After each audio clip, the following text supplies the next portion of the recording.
Thank you. ಏನು ಹೇಳೋದು ಗೊತ್ತಾಗ್ತಿಲ್ಲ. ಅಂದರೆ ಪ್ರಗತಿ ಹೇಳಿದಾಗೆ ಒಂದು 6 ತಿಂಗಳು 3 ತಿಂಗಳು ಒಂದೊಂದು ಪ್ರೆಸ್ ಮೀಟ್ ನಡೀತಾ ಇತ್ತು. ಒಂಥರ ಟಚ್ ಹೋದಂಗೆ ಆಗ್ಬಿಟ್ಟಿದೆ. ಲಿಟ್ರಲಿ ಎಲ್ಲೋ ಊರಿಂದ ಫಸ್ಟ್ ಟೈಮ್ ಬೆಂಗಳೂರಿಗೆ ಬಂದಾಗ ಹೆಂಗೆ ಫೀಲ್ ಇದೆಯೋ ಅದೇ ಥರ ಫೀಲಿಂಗ್ ಇದೆ ಇವಾಗ. ಇಲ್ಲಿ ಬಂದರೆ ಎಲ್ಲ ಸರ್ಕಲ್ ಒಂದೇ ಥರ ಕಾಣಿಸೋಕ್ಕೆ ಶುರುವಾಗಿದೆ. ಎಲ್ಲೂ ಹೋಗೋಕ್ಕೂ ಆಗ್ತಿಲ್ಲ. ಬಂದರೆ ಅಜಿನಿ ಸ್ಟುಡಿಯೋ ಮನೆಗೂ ಹೋಗಲಿಲ್ಲ. ಸೊ 3 ವರ್ಷ ಅಲ್ಲ, ಪಂಚವಾರ್ಷಿಕ ಯೋಜನೆ 5 ವರ್ಷದ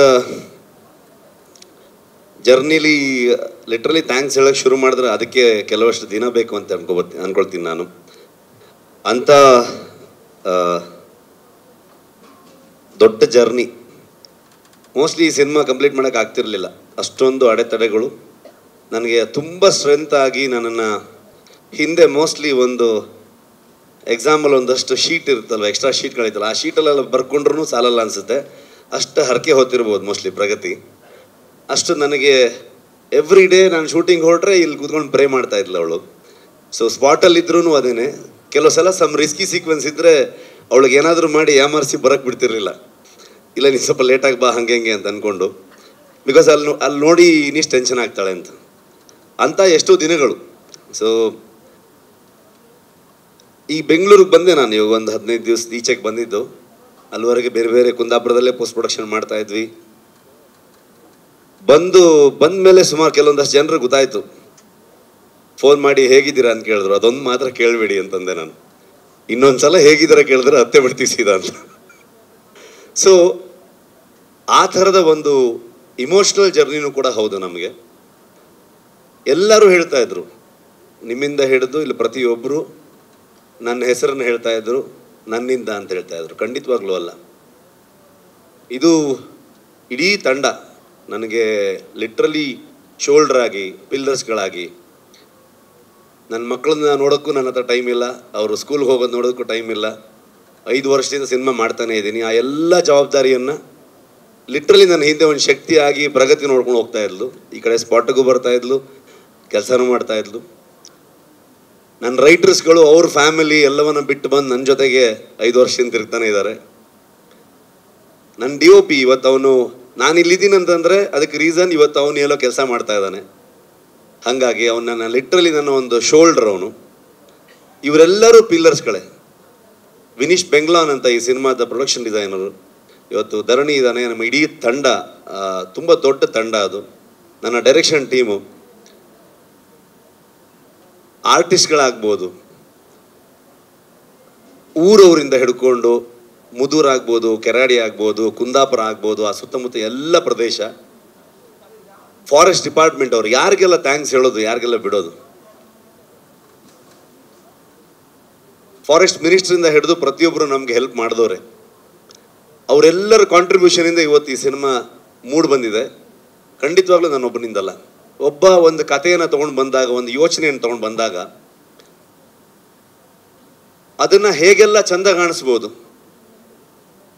ಒಬ್ಬ ಕೋ ರೈಟರ್ ಅದನ್ನು ಎಷ್ಟು ಚಂದವಾಗಿ ಅದನ್ನು ಬರಿತಾ ಹೋಗ್ಬೋದು, ಅದ್ರ ಜೊತೆಗೆ ಅದನ್ನು ಆ್ಯಡ್ ಮಾಡ್ತಾ ಹೋಗ್ಬೋದು, ಇನ್ನೂ ಬ್ಯೂಟಿಫುಲ್ ಮಾಡ್ತಾ ಹೋಗ್ಬೋದು. ಒಬ್ಬ ಸಿನಿಮಾಟೋಗ್ರಫರ್ ಅದನ್ನು ನಾನು ಕಂಡಿರುವಂಥ ಒಂದು ವಿಷನ್ನ ಅವನು ಎಷ್ಟು ಚಂದವಾಗಿ ತೋರಿಸಿದಾನಂತ ನಾನೇನು ಮಾತಾಡೋದು ಬೇಕಾಗಿಲ್ಲ. ಎಲ್ಲ ವಿಜುವಲ್ಸ್ಗಳು ಹೇಳ್ತಾ ಇದೆ ಇವತ್ತು. ಅದಕ್ಕೆ ಏನು ಕೇಳುತ್ತೆ, ಎಷ್ಟು ಬಜೆಟಲ್ಲಿ ಮಾಡ್ತೀವಿ, ಆ ಲೆಕ್ಕಾಚಾರ ಏನು, ಇದನ್ನು ಯಾವತ್ತೂ ಕೇಳಲೇ ಇಲ್ಲ ವಿಜಯಣ್ಣ. ಕತೆ ಮೇಲೆ ನಂಬಿಕೆ, ನನ್ನ ಮೇಲೆ ನಂಬಿಕೆ, ನನ್ನ ಇಡೀ ತಂಡದ ಮೇಲೆ ನಂಬಿಕೆ. ನಾವ್ಯಾರು ಇವತ್ತು 3 ತಿಂಗಳಾಯಿತು ನಾವ್ಯಾರು ಕರೆಕ್ಟಾಗಿ ಮಲಗಿದೆ.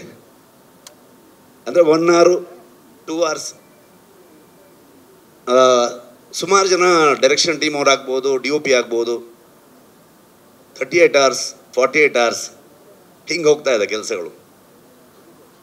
ಆ ಪ್ರತಿಯೊಬ್ಬರದ್ದು ಎಫರ್ಟ್ ಇದೆಯಲ್ಲ, ಯಾರು ಇದು ನನ್ನ ಸಿನಿಮಾ ಅಂತ ಮಾಡಲೇ ಇಲ್ಲ ಅವರು. ಇದೆಲ್ಲ ಪ್ರತಿಯೊಬ್ಬರು, ಇನ್ಕ್ಲೂಡಿಂಗ್ ಪ್ರೊಡ್ಯೂಸರ್ಸಿಂದ ಹಿಡಿದು ಟೀ ಕಾಫಿ ಕೊಡುವಂಥ ಪ್ರೊಡಕ್ಷನ್ ಹುಡುಗರವರೆಗೂ ನಮ್ಮ ಫಿಲ್ಮು ಅಂತ ಸುಮಾರಷ್ಟು ಕೇಳಿಬಿಡ್ತಾ ಇತ್ತು ಮೀಡಿಯಾದಲ್ಲಿ, ಅಲ್ಲಿ ಇಲ್ಲಿ ಎಲ್ಲ ಕಡೆಗೆ. ಕಾಂತಾರ ಮಾಡೋಕ್ಕೆ ಶುರು ಮಾಡಿದ್ಮೇಲೆ ಸೆಟ್ಟಲ್ಲಿ ಹಾಗಾಯಿತು ಹೀಗಾಯಿತು ಅಂತೆಲ್ಲ ಕೇಳ್ಪಡ್ತಾ ಇತ್ತು. ಲೆಕ್ಕ ಹಾಕಿದ್ರೆ ಮೋಸ್ಟ್ಲಿ ಒಂದು 4 ಸಲನೋ 5 ಸಲ ನಾನು ಹೋಗಿ ಬಿಡ್ತಾ ಇದ್ದೆ. ಬಟ್ ಇವತ್ತವರೆಗೂ ನಾನು ಬಂದು ಈ ಸಿನಿಮಾನ ಶೋಲ್ಡರ್ಗೆ ಹಾಕೊಂಡು ನಾನು ಇಡೀ ತಂಡದ ಜೊತೆಗೆ ಬಂದು ನಿಮ್ಮ ಮುಂದೆ ನಿಂತಿದ್ದೀನಿ. 2ನೇ ತಾರೀಕು ಈ ಸಿನಿಮಾ ನಿಮ್ಗೆ ತೋರಿಸ್ತೀವಿ. ಓನ್ಲಿ ರೀಸನ್ ನನ್ನ ಹಿಂದೆ ನಿಂತಿರೋದು ಆ ದೈವ ಅನ್ನೋದು ಅಷ್ಟೇ ನಂಬಿಕೆ. ಇವದಿಂದನೇ ನಮ್ಮ ಇಡೀ ತಂಡಕ್ಕೆ ಪ್ರತಿಯೊಬ್ಬರಿಗೂ ಆಶೀರ್ವಾದ ಮಾಡಿ ಇವತ್ತು ತಗೊಂಬಂದು ನಮ್ಮನ್ನು ಇಲ್ಲಿ ನಿಲ್ಲಿಸಿದೆ. ಸೊ ಹಾಗಾಗಿ ಪ್ರತಿ ಕಲಾವಿದರಿಗೆ, ರುಕ್ಮಿಣಿ ಅವರಾಗ್ಬೋದು, ಗುಲ್ಶನ್ ದೇವಯ್ಯ ಬಂದಿಲ್ಲ, ನಮ್ಮ ಕನ್ನಡದವರವರು, ಬಾಲಿವುಡ್ ಆ್ಯಕ್ಟ್ರು ಅಂತ ಹೇಳ್ತಾರೆ, ಅಲ್ಲ ಅವ್ರು ಆ್ಯಕ್ಚುಲಿ ಕನ್ನಡದವರು, ಕೂರ್ಗಿನವರು. ತುಂಬ ಅದ್ಭುತವಾಗಿ ಅವರು ಅಭಿನಯ ಮಾಡಿದ್ದಾರೆ. ಜಯರಾಮ್ ಸರ್ ಆಗ್ಬೋದು, ಕನ್ನಡದ ಎಷ್ಟೋ ಥಿಯೇಟರ್ ಆರ್ಟಿಸ್ಟ್ಗಳು, ಎಷ್ಟೋ ಜನ ಪ್ರತಿಭೆಗಳು ನಮ್ಮ ಇಡೀ ತಂಡ ಸೇರ್ಕೊಂಡಿದ್ದಾರೆ.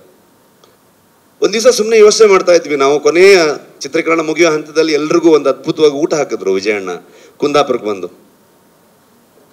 ಅವಾಗ ನಮ್ಮ ಇಡೀ ಕುಂದಾಪುರ ಮತ್ತು ಆ ಸುತ್ತಮುತ್ತ ಎಲ್ಲ ಒಂದು ಮಿನಿ ಫಿಲ್ಮ್ ಸಿಟಿ ಥರ ಆಗೋಗಿದೆ. ಅಲ್ಲೆಲ್ಲ ಇನ್ನೆಷ್ಟು ಸಿನಿಮಾ ಬೇಕಾದ್ರೆ ಶೂಟಿಂಗ್ ಮಾಡ್ಬೋದು, ಆ ಥರದಲ್ಲಿ ಬೆಳೆದಿದೆ ಅದು.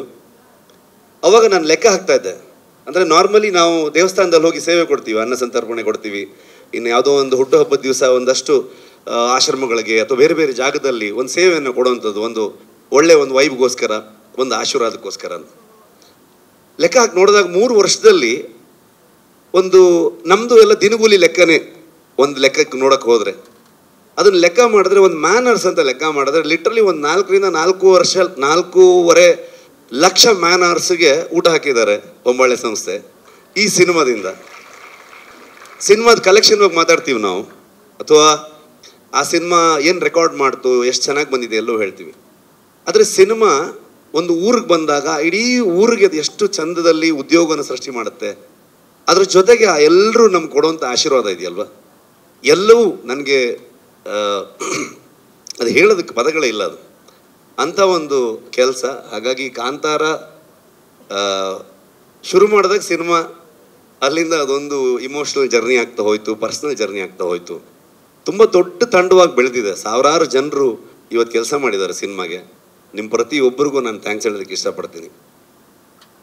ಟ್ರೈಲರ್ ಬಿಡುಗಡೆ ಬಂದಾಗ, ಕಾಂತಾರ ಫಸ್ಟ್ ರಿಲೀಸ್ ಆದಾಗಲೂ ಕೂಡ ಎಲ್ಲರೂ ಕೇಳಿದಾಗ ನಾನು ಹೇಳಿದ್ದು ಒಂದೇ ಒಂದು ಮಾತು, ಇದು ಇಷ್ಟು ದೊಡ್ಡದು ಆಗೋದಕ್ಕೆ, ಇವತ್ತು ಇಷ್ಟು ದೊಡ್ಡ ಬಜೆಟಲ್ಲಿ ಸಿನಿಮಾ ಆಗ್ಬೋದು, ಎಲ್ಲವನ್ನ ಸುಮಾರು ಜನ ಮಾತಾಡ್ತಾರೆ, ಇಷ್ಟು ದೊಡ್ಡ ಸ್ಕೇಲು ಅದು ಇದೆಲ್ಲ ಅಂತ ಅಂದ್ಕೊಂಡು, ವಿಶ್ವ ಮನ್ನಣೆ ಇವೆಲ್ಲವೂ ಇರ್ಬೋದು. ಅದೆಲ್ಲದಕ್ಕೂ ಕಾರಣ ಆಗಿರೋದು, ಮೂಲ ಕಾರಣ ಕನ್ನಡಿಗರು, ಕನ್ನಡದ ಮಾಧ್ಯಮದವರು. ನೀವು ಅದನ್ನು ಇಷ್ಟು ದೊಡ್ಡ ಮಟ್ಟಕ್ಕೆ ತಗೊಂಡು ಹೋಗಿ ಅದನ್ನು ಅಂತಾರಾಷ್ಟ್ರೀಯ ಮಟ್ಟಕ್ಕೆ ಅಥವಾ ರಾಷ್ಟ್ರೀಯ ಮಟ್ಟಕ್ಕೆ ಅದನ್ನು ಪರಿಚಯಿಸಿ ಬೆಳೆಸಿ, ಇವತ್ತು ನಮಗೆ ನಿಜವಾಗ್ಲೂ ನಿಮ್ಮಿಂದ ಇವತ್ತು ಕಾಂತಾರ ಚಾಪ್ಟರ್ 1 ಆಗಿದೆ, ಇಷ್ಟು ದೊಡ್ಡ ಸಿನಿಮಾಗೆ ಹೊರ ಬಂದಿದೆ. ಅದು ಹೇಗೆ ಬಂದಿದೆ, ಅದು ಅಷ್ಟು ಎಕ್ಸ್ಟ್ರಾರ್ಡಿನರಿ ಇದು ಅದು ಅಂತೆಲ್ಲ ನಾನೇನು ಹೇಳಕ್ಕೆ ಹೋಗಲ್ಲ. ಯಾಕಂದರೆ ನಾವು ಇವತ್ತೇನಾಗಿದೆ, ಒಂದು ಸಿನಿಮಾ ಬಗ್ಗೆ ನಾವೇ ಜಾಸ್ತಿ ಮಾತಾಡ್ತೀವಿ. ನನ್ನ ಪ್ರಕಾರ ನೀವು ಮಾತಾಡಬೇಕು, ನಿಮ್ಗೆ ಹೇಗೆ ಅನಿಸುತ್ತೆ ಅಂತ ನೀವು ಹೇಳಬೇಕು. ಜನರಿಗೆ ನಾವೇನೇ ಹೇಳಕ್ಕೆ ಹೊರಟಿದ್ದೀವಿ ಅದು ಎಷ್ಟು ಮಟ್ಟಿಗೆ ರೀಚ್ ಆಯ್ತು ಅನ್ನೋದೇ ತುಂಬ ಇಂಪಾರ್ಟೆಂಟ್ ಆಗುತ್ತೆ. ಅಷ್ಟೇ ಹೇಳಕ್ಕೆ ಇಷ್ಟಪಡ್ತೀನಿ. ಇನ್ನು ಜನರಲ್ ನಾಲೆಜ್ ಇಲ್ಲ, ಯಾಕಂತಂದ್ರೆ 3 ವರ್ಷ ಆಯ್ತು, ಏನು ನಡೀತಿದೆ ಗೊತ್ತಿಲ್ಲ ಪ್ರಪಂಚದಲ್ಲಿ. ಸೊ ಸಿನಿಮಾದೊಳಗಡೆ ಮುಳುಗೋಗಿದ್ದೀವಿ ಅಷ್ಟೇ ಹೇಳ್ಬೋದು. ಇನ್ನೇನು ಬಂದ್ವಿ 2ನೇ ತಾರೀಕು ಪ್ರಪಂಚದಾದ್ಯಂತ ಹೊಂಬಾಳೆ ಅಂತ ಸಂಸ್ಥೆ ಪ್ರಗತಿ ಆವಾಗಲೇ ಹೇಳಿದಾಗೆ ನನಗೆ ಒಂದು ಲೈನ್ ಕಥೆಯನ್ನು ಹೇಳಿ ಅದನ್ನು ನನ್ನ ಮೇಲೆ ನಂಬಿಕೆ ಇಟ್ಕೊಂಡು, ಅಲ್ಲಿಂದ ನಾನು ಅವರಿಗೆ ಪರಿಚಯ ಮಾಡಿದಂಥ ನನ್ನ ತಂಡದ ಮೇಲೆ ನಂಬಿಕೆ ಇಟ್ಕೊಂಡು ಇಲ್ಲಿವರೆಗೆ ಬಂದಿದ್ದೀವಿ. ಸಿನಿಮಾದಲ್ಲಿ ಯಾವಾಗಲೂ ಒಂದು ಸರ್ಕಲ್ಲು, ಒಂದು ಬಾವಿ, ಈ ಥರ ವಿಷಯಗಳನ್ನು ತೋರಿಸ್ತಾನೆ ಹೋಗ್ತಿದ್ವಿ. ಅದ್ರ ಒಳಗಡೆ ಇನ್ನು ಎಷ್ಟೆಷ್ಟು ವಿಚಾರಗಳಿದೆ ನನಗೂ ಗೊತ್ತಿಲ್ಲ. ಕರ್ಕೊಂಡು ಹೋಗ್ತಾ ಇದ್ದೀವಿ. ಸೊ ನೋಡೋಣ. ನನಗೂ ಏನು ಫ್ರೇಮ್ ಮಾಡೋದಕ್ಕೆ ಆಗ್ತಿಲ್ಲ, ಏನು ಅನಿಸ್ತಿದೆ ಅದನ್ನ ಹೇಳಿದ್ದೀನಿ ಅಷ್ಟೇ. ಐ ಥಿಂಕ್ ಕವರ್ ಮಾಡಿದ್ದೀನಿ ಅಂತ ಅಂದ್ಕೊಳ್ತೀನಿ. ಮಾಸ್ಟ್ರೇ thank you, writers thank you, direction team, art team, costume team, ಎಲ್ಲ ಆರ್ಟಿಸ್ಟ್ಗಳು. ತುಂಬ ಕಷ್ಟ. ಅಂದರೆ ಯಾವ ಲೊಕೇಶನಲ್ಲೂ ನಿಜವಾಗ್ಲೂ ಮನುಷ್ಯರು ಹೋಗೋವಂಥ ಲೊಕೇಶನ್ ಆಗಿರಲಿಲ್ಲ ಅದು. ಇಡೀ ಇಷ್ಟು ತಂಡ, ಸ್ಪೆಷಲಿ ಪ್ರೊಡಕ್ಷನ್ ಕಡೆಯಿಂದ ಆದರ್ಶ ಆ್ಯಂಡ್ ಟೀಮು, LPಸು, ನಿಮ್ಮೆಲ್ರಿಗೂ ಆ ಲೊಕೇಶನ್ಗಳನ್ನ ಫೈಂಡ್ ಔಟ್ ಮಾಡಿ ಅಲ್ಲಿ ಬೇಕಾಗಿರೋಂಥ ಅರೇಂಜ್ಮೆಂಟ್ಸ್ಗಳನ್ನ ಮಾಡಿರೋದು. ಸೊ ಅದಕ್ಕೆಲ್ಲ ಅದನ್ನು ಮರೆಯೋದಕ್ಕೆ ಆಗಲ್ಲ. ಅದು ಇನ್ನೊಂದು ಸಲ ಮಾಡೋಕ್ಕಾಗತ್ತೆ ಅಂತಲೂ ಹೇಳೋಕ್ಕಾಗಲ್ಲ, ಅಷ್ಟು ಅದ್ಭುತ ಅದು. ಎಲ್ಲ ಮ್ಯಾನೇಜರ್ಸ್ಗಳಿಗೆ, ಲೋಕಲ್ ಕೋಆರ್ಡಿನೇಟರ್ಸ್ಗಳಿಗೆ, ಊರಿನವ್ರಿಗೆ, ಡಿಪಾರ್ಟ್ಮೆಂಟ್ ಅವ್ರಿಗೆ, ಇನ್ನು ಯಾರ್ಯಾರ ಬಗ್ಗೆ ಅಂತ ಹೇಳಿ ನಾನು. ಥ್ಯಾಂಕ್ ಯು ವಿಜಯಣ್ಣ, ಥ್ಯಾಂಕ್ ಯು ಸೋ ಮಚ್. ನಮ್ದಲ್ಲ ಇದು, ಅವ್ರ ಫಿಲ್ಮು, ಅವರಿಂದನೇ ಈ ಸಿನಿಮಾ ಆಗಿದೆ, ಅವರೇ ಅದನ್ನು ತೊಗೊಂಡು ಹೋಗ್ತಾ ಇದ್ದಾರೆ. ಸೊ ಅವರಿಂದ ಅವ್ರಿಗಾಗೆ ಅಂತ ಅಂದ್ಕೊಂಡು ಹೇಳೋದಕ್ಕೆ ಇಷ್ಟಪಡ್ತೀನಿ ನಾನು ಅಷ್ಟೇ. Thank you. ರಿಷಬ್ ಅವರೇ, ನೀವು ಹೇಳಿದ್ರಿ 3-5 ವರ್ಷ ಅಂತ ಹೇಳಿ. ಪ್ರಪಂಚದ ಆಚೆ ಏನಾಗ್ತಿದೆ ಅಂತ ನಿಜವಾಗ್ಲೂ ನಿಮಗೆ ಗೊತ್ತಾಗೋದಕ್ಕೆ ಚಾನ್ಸ್ ಇಲ್ಲ. ಯಾಕಂದರೆ ನೀವು ಇಲ್ಲೊಂದು ಪ್ರಪಂಚವನ್ನು ಕಟ್ತಾ ಇದ್ರಿ, ವಿಶ್ವ ಮಟ್ಟದಲ್ಲಿ ಕಟ್ತಾ ಇದ್ರಿ. ಬಹುಶಃ ರಿಷಬ್ ಸರ್ ಅಲ್ಲಿ ಮಾಡ್ತಿದ್ದಿದ್ದು ನಿರ್ದೇಶನನೋ ಅಥವಾ ಅಭಿನಯ ಅಲ್ಲ ಅನ್ಕೊತೀನಿ, ಅದು 5 ವರ್ಷದ ತಪಸ್ಸು, ಕಠಿಣ ತಪಸ್ಸು ಮಾಡಿರೋದದು. ಆ ಕಠಿಣ ತಪಸ್ಸಿಗೆ ಒಂದು ಫಲ, ಮೊದಲನೇ ಫಲ ಇವತ್ತು ಸಿಕ್ಕಿದೆ. ಕರ್ನಾಟಕ ಅಷ್ಟೇ ಅಲ್ಲ, ವಿಶ್ವದಾದ್ಯಂತ ಟ್ರೈಲರ್ ಮೆಚ್ಕೊಂಡಿದ್ದಾರೆ. ಕಾಂತಾರ ಚಾಪ್ಟರ್ 1ನ ಮ್ಯಾಜಿಕ್ ನೋಡೋದಕ್ಕೆ ಅಕ್ಟೋಬರ್ 2ನೇ ತಾರೀಕು ಎಷ್ಟು ಜನ ಕಾಯ್ತಾ ಇದ್ದಾರೆ. ಆ ಎಲ್ಲ ಯಶಸ್ಸು ನಿಮ್ಮ ಜೊತೆ ಇರುತ್ತೆ. ಆ್ಯಂಡ್ ಯಶಸ್ಸಿನ ಜೊತೆ ನೀವು ಒಂದು ಜವಾಬ್ದಾರಿನ ಎಷ್ಟು ಸುಂದರವಾಗಿ ನಿರ್ವಹಿಸಿದ್ರೆ ಅದ್ರ ಬಗ್ಗೆ ನಾವಿಲ್ಲಿ ಮಾತಾಡಲೇಬೇಕು. ರಿಷಬ್ ಸರ್, ಎಷ್ಟೋ ಇತ್ತೀಚೆಗೆ ಪ್ಯಾನ್ ಇಂಡಿಯಾ ಸಿನಿಮಾಗಳು ಆಗ್ತಾ ಇದೆ, ಓಕೆನಾ? ಸೊ ಪ್ಯಾನ್ ಇಂಡಿಯಾ ಸಿನಿಮಾ ಅಂತ ಒಂದು ಮಾಡಿದಾಗ ಆ ಸಿನಿಮಾ ಅಥವಾ ಸಿನಿಮಾ ತಂಡದವರು ಆ ರಾಜ್ಯದ ಮೇನ್ ಕಮರ್ಷಿಯಲ್ ಫೇಸಸ್ ಯಾರಿರ್ತಾರೆ, ನಾಯಕ ಅಥವಾ ನಾಯಕಿ, ಆರ್ಟಿಸ್ಟ್ಗಳನ್ನ ಆಯ್ಕೆ ಮಾಡಿಕೊಂಡು ಆ ರಾಜ್ಯದಲ್ಲಿ ಸಿನಿಮಾ ಸೆಲ್ ಮಾಡೋದಕ್ಕೆ ಅವ್ರು ಕಾಸ್ಟ್ ಮಾಡ್ಕೋತಾರೆ. ಆದರೆ ರಿಷಬ್ ಶೆಟ್ಟಿ ಅವರ ನಿರ್ದೇಶನದಲ್ಲಿ, ಹೊಂಬಾಳೆ ಅವರ ನಿರ್ಮಾಣದಲ್ಲಿ ಇದು ನಮ್ಮ ಮಣ್ಣಿನ ಕಥೆ ಅಂದ್ಬಿಟ್ಟು ನೀವು ಹೇಳಿದಾಗೆ ಗುಲ್ಶನ್ ಅವರು ನಮ್ಮ ಕರ್ನಾಟಕದವರು, ಅವರನ್ನ ಕಾಸ್ಟ್ ಮಾಡಿದ್ರಿ. ನೀವು ಯಾವ ದೊಡ್ಡ ಫೇಸಸ್ ಅನ್ನು ಕೂಡ ನೀವು ಆಯ್ಕೆ ಮಾಡಿಲ್ಲ. ನೀವು ಆಯ್ಕೆ ಮಾಡಿದ್ದು ಕೇವಲ best technician, best actors and most of the ಎಲ್ಲ ನಮ್ಮ ಕನ್ನಡದವರೇ. ಸೊ ಆ ಹಿರಿಮೆ ಬಗ್ಗೆ ನಿಮಗೆ ಎಷ್ಟು ಗೌರವ ಇದೆ, ಎಷ್ಟು ಹೆಮ್ಮೆ ಇದೆ ಹೇಳಿ ರಿಷಬ್ ಸರ್. ಅಂದರೆ ನಾವು ಖಂಡಿತವಾಗ್ಲೂ ಮೊದಲ ಭಾಗ ಮಾಡಿದಾಗ ಅದು ಪ್ಯೂರ್ ಕನ್ನಡ ಸಿನಿಮಾ ಆಗಿತ್ತು. ಎರಡನೇದು ಮಾಡಕ್ಕೆ ಹೊರಟಾಗ ಕನ್ನಡಿಗರೇ ಅದನ್ನು ಪ್ಯಾನ್ ಇಂಡಿಯಾ ಮಾಡಿದ್ರು. ಸೊ ಅವರೇ ಈ ಥರ ಏನೋ ಮಾಡ್ಬೇಕು, ನೀವು ಪ್ಯಾನ್ ಇಂಡಿಯಾ ಎಲ್ಲ ಹೋಗ್ಬೇಕಂತ ನಮ್ಮನ್ನು ಪುಷ್ ಮಾಡಿ ಕಳಿಸಿದ್ದೆ ಕನ್ನಡಿಗರು. ಅದನ್ನು ಮಾಡಕ್ಕೆ ಹೊರಟಾಗ ಜನರಲಿ ಒಂದು ಥಾಟ್ ಬರುತ್ತೆ, ಫಿಲ್ಮ್ ಮೇಕರ್ಸ್ಗಳಿಗಾಗ್ಬೋದು, ಪ್ರೊಡಕ್ಷನ್ ಹೌಸ್ಗಾಗ್ಬೋದು. ಸೊ ಈ ಥರ ಕಲಾವಿದರುಗಳು ಇರಬೇಕು, ಈ ಥರ ಟೆಕ್ನಿಷಿಯನ್ಸ್ಗಳು ಇರಬೇಕು ಅನ್ನೋದು. ಬಟ್ ನಾನು ಯಾವತ್ತು ಏನು ನಂಬ್ತೀನಿ ಅಂತಂದರೆ, ಆವತ್ತು ಕಾಂತಾರ ಮಾಡಿದಾಗ ಆ ಥರದ್ದು ಯಾವುದೂ ಇರಲೇ ಇಲ್ಲ. ಆ ಕಾಂತಾರವನ್ನು ಇಷ್ಟು ದೊಡ್ಡ ಮಟ್ಟಕ್ಕೆ ತೊಗೊಂಡೋಗಿರೋದು ಇದೇ ಜನರು. ಸೊ ಹಾಗಾಗಿ ಆ ಕತೆ ಏನು ಕೇಳುತ್ತೆ, ಅದನ್ನು ಯಾರನ್ನ ಆಯ್ಕೆ ಮಾಡುತ್ತೆ, ಅವ್ರಿಗೆ ಅವಕಾಶ ಕೊಟ್ಟರೆ ಅಥವಾ ಅವರ ಅಸೋಸಿಯೇಷನಿಂದ ಅದು ಸಿನಿಮಾಗೆ ಇನ್ನೂ ದೊಡ್ಡ ಕಾಂಟ್ರಿಬ್ಯೂಷನ್ ಆಗತ್ತೆ ಅಂತ ನಾನು ನಂಬ್ತೀನಿ ನಾನು. ಹಾಗಾಗಿ ಆ ಕಥೆಯ ಆಯ್ಕೆ ಪ್ರಕಾರವಾಗಿ ಹೋಗಬೇಕೇ ಹೊರತು ನಾವು ಅದನ್ನು ಫೋರ್ಸ್ ಮಾಡಿದ್ರೆ ಅದು ಯಾವತ್ತೂ ಆರ್ಗ್ಯಾನಿಕ್ಕಾಗಿ ಹೋಗೋದೇ ಇಲ್ಲ. ಅದು ಅವರು ಕೂಡ ಫಿಟ್ ಆಗಲ್ಲ, ನಮ್ಮ ಸಿನಿಮಾಗೂ ಕೂಡ ಜಸ್ಟಿಫೈ ಆಗಲ್ಲ ಅಂತ ಅಂದ್ಕೊಳ್ತೀನಿ ನಾನು. ಮತ್ತು ನಮ್ಮಲ್ಲಿ ಎಲ್ಲ ರಾಜ್ಯದವರು ಬಂದು ಕೆಲಸ ಮಾಡಿದ್ದಾರೆ. ಅಂದರೆ ನಿಜವಾಗ್ಲೂ ನಮಗೆ ಟೆಕ್ನಿಷಿಯನ್ಗಳು ಕೊರತೆ ಆಗುವಷ್ಟು ಜನರು ಬೇಕಿತ್ತು ನಮಗೆ ಇಡೀ ಸಿನಿಮಾ ಶೂಟ್ ಮಾಡಬೇಕಾದ್ರೆ. ಆರ್ಟ್ ಡಿಪಾರ್ಟ್ಮೆಂಟಿಗೆ ಲಿಟ್ರಲಿ ಒಂದು 600-700 ಜನ ಎವ್ರಿ ಡೇ ವರ್ಕ್ ಮಾಡ್ತಾ ಇದ್ರು ಅಲ್ಲಿ ಆ ಎಲ್ಲ ಸೆಟ್ಗಳನ್ನ ಹಾಕಬೇಕಾದ್ರೆ. ಸೊ ಹಾಗಾಗಿ ಎಲ್ಲ ರಾಜ್ಯದಿಂದ ಬಂದಿದ್ದರು ಸಿನಿಮಾ ವರ್ಕರ್ಸ್ಗಳೆಲ್ಲರೂ. ಸೊ ಅದೇ ರೀತಿ ನಮ್ಮ ಲೋಕಲ್ ಟ್ಯಾಲೆಂಟ್ಗಳು ಹೇಳುತ್ತಿರೋದೇ ನಾವು ನಮ್ಮ ಮಣ್ಣಿನ ಕಥೆಯನ್ನು, ನಮ್ಮ ಮನುಷ್ಯ ಮತ್ತು ಪ್ರಕೃತಿಯ ಸಂಘರ್ಷವನ್ನೇ ಹೇಳ್ತಾ ಇರುವಂಥದ್ದು. ಸೊ ಅದರ ಇನ್ನು ಡೀಪರ್ ಸೈಡ್ ಹೋಗಿದ್ದೀವಿ ಈ ಸಲ. ಸೊ ಹಾಗಾಗಿ ಅದಕ್ಕೆ ಈ ಮಣ್ಣಿನಲ್ಲಿರುವಂತಹ ಈ ಮಣ್ಣಿನ ಮಕ್ಕಳೇ ಬೇಕಾಗ್ತಾರೆ. ಸೊ ಅವ್ರು ಬಂದರೆ ಮಾತ್ರ ಆ ಕತೆ, ಆ ಸಿನಿಮಾ ಅಷ್ಟು ಅಚ್ಚುಕಟ್ಟಾಗಿ ಬರೋದಕ್ಕೆ ಸಾಧ್ಯ ಅಂತ ಅಂದ್ಕೊಳ್ತೀನಿ ನಾನು.